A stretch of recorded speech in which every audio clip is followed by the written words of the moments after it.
Praise the Lord. प्रभूची स्तुती असो. यावेळेस आपण कलेसकारास पत्र आहे, 3 अध्यायाचं 12वं वचन आपण वाचणार आहोत.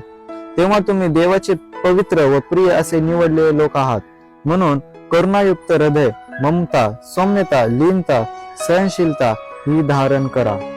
पवित्र शास्त्र तुम्हाला आणि मला सांगत आहेत की आपण देवाने निवडलेले लोक आहोत, तर आपल्याला या गोष्टी आपल्या जीवनामध्ये धारण करणं फार गरजेचं आहे. लीनता, नम्रता, सौम्यता आणि परमेश्वराने जे काही आज्ञा दिलेल्या आहेत ते आपल्याला आपल्या जीवनामध्ये धारण करणं फार गरजेचं आहे. आज तुम्ही आणि मी परमेश्वराचे निवडलेले लोक आहात.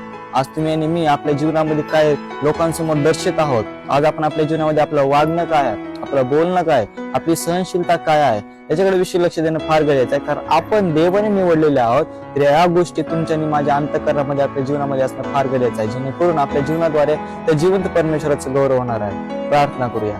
आमच्या जिवंत परमेश्वर, आम्ही प्रार्थना करतो प्रभू, या सर्व गोष्टी प्रभू आम्हाला आमच्या जीवनामध्ये धारण करण्यासाठी मदत कर.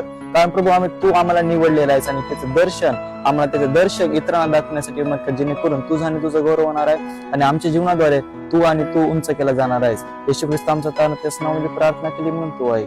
आमेन. देव करो तुम्हाला सर्वांना वचनाद्वारे आशीर्वादाचा करो. आमेन.